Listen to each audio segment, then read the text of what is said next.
हम आए हुए हैं अभी जयराम दादा से मिलने के लिए। दादा जोहार। जोहार। तो अभी गाइज सब हमको बहुत कोई पूछते हैं कि ये 1932 का जो खतियान है वो क्या है और इसके बारे में क्या मतलब बहुत कुछ पूछते हैं हमको बहुत लोग। तो अभी आप लोग को दादा के जरिए ही हम आप लोग को बताएंगे कि ये मेन जो है 1932 का खतियान ये क्या है और इसका भी क्या आगे प्रोसेस होने वाला है और ये कब तक झारखंड में लागू होगा। तो दादा आप बता दीजिए। जोहार। विधि के स्वागत है धनबाद के माटी में, खासकर तोपचांची पारासमंद पहाड़धारी बगले में है। 1932 का खतियान, देखिए सबसे पहले तो आपको समझना होगा कि भारत कभी अंग्रेजों के अधीन था और भारत में जितने भी कानून बने वो अंग्रेजों के काल से स्टार्ट हुए। आज अगर हम बात करें जैसे कि 302 मर्डर के लिए, 307 हाफ मर्डर के लिए, ये कानून 1860 में अंग्रेजों के काल से भारत में कानून बनना प्रारंभ हुआ। तो उसी क्रम में जब भारत आज़ाद हुआ तो लगभग जो राज्य बने, मैक्सिमम राज्य जमीन का जो सर्वे सेटलमेंट था उसी के आधार पर बने कि भाई उस राज्य की पहचान क्या होगी। क्योंकि कश्मीर से कन्याकुमारी एक नहीं हो सकता है, इसलिए नहीं हो सकता है कि सबकी भाषा अलग है, सबकी परंपरा अलग है, सबका पहनावा अलग है, सबके नाचने और गाने का तरीका अलग है, यानी सब लोग कुछ ना कुछ में भिन्नता है, अलग अलग डिफरेंट है।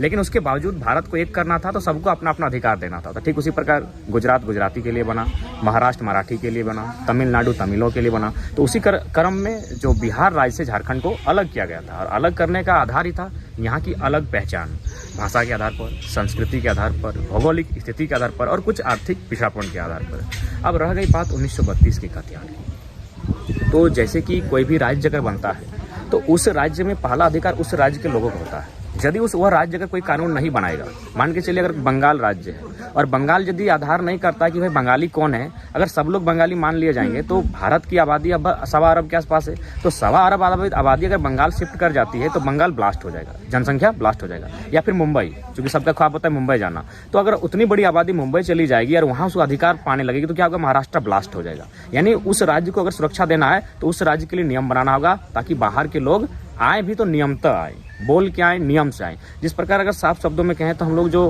घर बनाने के बाद जो बाउंड्री वॉल लगाते हैं तो वही 1932 खतियान बाउंड्री वॉल है झारखंड का, कि कोई भी आसानी से प्रवेश नहीं करेगा, अगर करेगा तो फिर मेरा जो मेन गेट है उसके आधार पर करेगा। तो उसी क्रम में जो बिहार राज्य हमारा है, जो जिसमें हम लोग भी पहले थे, उसका आधार है 1932 और 1932 के आधार पर ही बिहार में स्थानीयता, कोई भी जो राज्य बनता है वहाँ सबसे पहला नियम होता है स्थानीयता, कि उस राज्य के स्थानीय लोग कौन है। सब लोग उस राज्य के नहीं हो सकते हैं।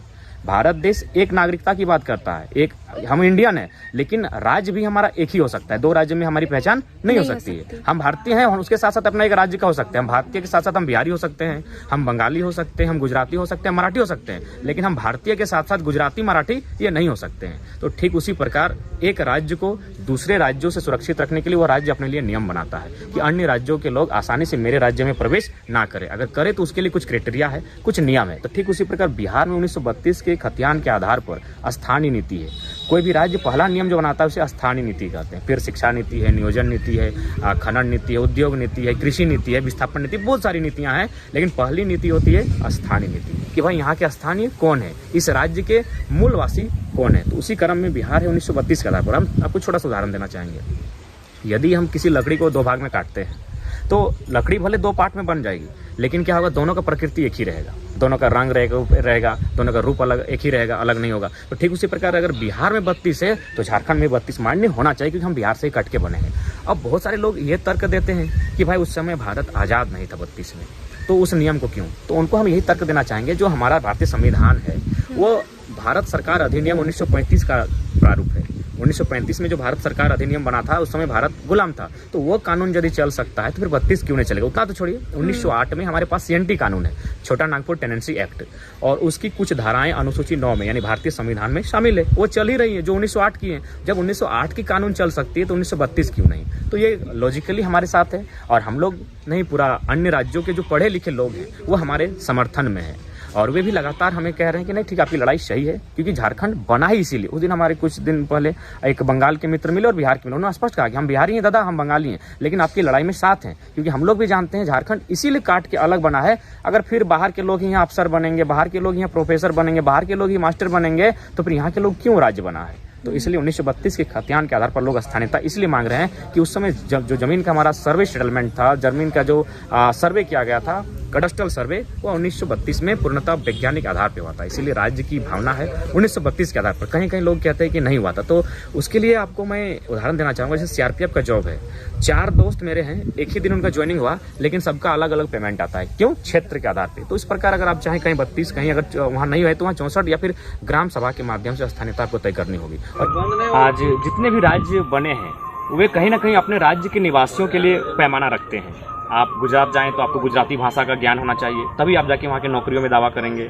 और बहुत सारी क्राइटेरिया है जिनको आप फॉलो नहीं कर पाएंगे। यानी फाइनली जो गुजरात गुजरातियों के लिए शेप हो जाएगा, महाराष्ट्र मराठियों के लिए शेप है, और ये होना भी चाहिए। अगर आपको मान के चलिए, थोड़ा सा एक लॉजिकली बात करें कि चलिए पूरा इंडिया एक होता, कोई भेदभाव नहीं, कोई माने पूरा इंडिया हम लोग एक मानते, कोई कहीं भी रहता, कोई कहीं भी जाके नौकरियां करता, तो क्या इंडिया चलता? नहीं चलता, डिस्टर्ब हो जाता इंडिया। कैसे कि अगर पंजाब का व्यक्ति अगर बंगाल में आके टीचर बन जाता, तो क्या वो पंजाब का टीचर बंगाल के बच्चों को मोटिवेट कर पाता? नहीं कर पाता। या फिर कोई बंगाल का पुलिस जाके तेलंगाना में अगर वह इंस्पेक्टर बन जाता, तो वह वहाँ जाके विधि व्यवस्था को कंट्रोल नहीं कर पाता। तो इसलिए अगर हम मान भी लेते हैं कि पूरा इंडिया एक हो जाए, कोई कहीं भी जाके नौकरी करे, कोई कहीं भी जाके माने कुछ कर ले, तो इससे होगा इंडिया डिस्टर्ब हो जाएगा, क्योंकि सबकी अपनी अपनी भाषा है। जब तक उस क्षेत्र का व्यक्ति वहाँ के लोगों के सामने खड़ा नहीं होगा, तब तक विकास नहीं होगा। तो ठीक उसी प्रकार झारखंड का उन्नति तभी होगा जब पहली स्थानीय नीति बनेगी। उसके बाद देखिए 32 का जहाँ तक लोग बात करते हैं, जो जमीन का बंटवारा होता है, भाई भाई में अगर जमीन का बंटवारा होता है बड़ा होने के बाद, तो उसका जो जमीन है ना, वो डिसमिल बदलता है। अगर उसके पास 5 डिसमिल है तो 2.5 डिसमिल बड़ा भाई को गया, 2.5 डिसमिल छोटा भाई को गया, लेकिन प्लॉट नंबर नहीं बदलता है, प्लॉट नंबर वही रहता है। ठीक उसी प्रकार 1932 हमारा प्लॉट नंबर है। अगर वो बिहार के पास हो सकता है तो हम भी उसकी मान्यता, उसके आधार को मानेंगे। और यही आधार पर आज झारखंड 1932 के आधार पर ये आंदोलन कर रहा है, ताकि झारखंडियों को हित में एक रक्षा कवच हो और झारखंड के लोगों का उन्नति हो। तो इसी के साथ मैं तमाम जो भी लोग ऐसा सोचते हैं, वे लोग थोड़ा सा बैठकर सोच लें कि कोई किसी के हकमारी में सेंधमारी क्यों करे। सबका अपना अपना राज्य है, बिहार बंधुओं का बिहार है, आप अपने लिए उस राज्य में अपनी सरकार से बात करें। बंगाल बंधुओं का बंगाल है, आप अपने राज्य में अपनी सरकार से अपने उत्थान के लिए बात करें। तो ठीक उसी प्रकार झारखंड झारखंडियों का है। यहाँ अगर पहला अधिकार किसी का बनता है तो उन लोगों का बनता है जो सदियों से यहीं हैं और यहाँ के अलावे उनका कहीं कुछ नहीं है। तो ठीक उसी क्रम में हमारा ये राज्य का निर्माण हुआ है। तो हम लोग कहीं गलत नहीं, 1932 भी गलत नहीं है, ना हमारी लड़ाई गलत है। जो लोग सच्चे मन से और वास्तव में चाहते हैं कि कोई किसी के हक अधिकार को ना छीने, वो लोग अगर बैठकर सोचेंगे तो हमारी लड़ाई को उचित ठहराएंगे। किसान आंदोलन के नेताओं का समर्थन है, बहुत सारे बुद्धिजीवी वर्ग हैं, नॉर्थ ईस्ट इंडिया से चर्चा हो रहा है इस आंदोलन की, तो इस आंदोलन को लेकर सभी लोग हमारा समर्थन कर रहे हैं। बाकी अगर किन्हीं को कुछ विशेष जानकारी चाहिए तो आप लोग सीधा संपर्क कर सकते हैं, हम लोग बैठ के बात कर सकते हैं, टेबल टॉक कर सकते हैं। और हमारी लड़ाई जो 1932 के आधार पर चल रही है, ये वास्तविकता हमारे एक हक अधिकार की लड़ाई है। और जब तक झारखंड में स्थानीय नीति नहीं बनेगी, तब तक इस राज्य का उद्धार नहीं हो सकता, क्योंकि स्थानीय नीति के आधार पर नियोजन नीति बनती है। आज देखिए हमारी जो टीचर की बहाली आई थी, जिसमें गोड्डा और गिरिडीह में 52 सीटें थी, जिसमें 48 सीटें बाहर राज्यों का। तो फिर बताइए राज्य क्यों बना है? अगर राजस्थान, गुजरात, बिहार, बंगाल के लोग अगर यहाँ टीचर बनेंगे तो फिर झारखंड राज्य बना क्यों है? क्या हम लोग मजदूर बनेंगे? मजदूरी भी हमारे लिए कहाँ है? जो निजी कंपनियां हैं वहाँ पैसों के बल पर लोग आके जुड़ जा रहे हैं। तो कहीं ना कहीं कोई भी राज्य इसीलिए बनता है, उस राज्य के व्यक्ति का जो उस भूगोलिक स्थिति में रहता है उसका विकास हो, उसकी भाषा, उसकी परंपरा का संरक्षण हो, उसकी रक्षार्थ हेतु ही नया राज्य बनता है।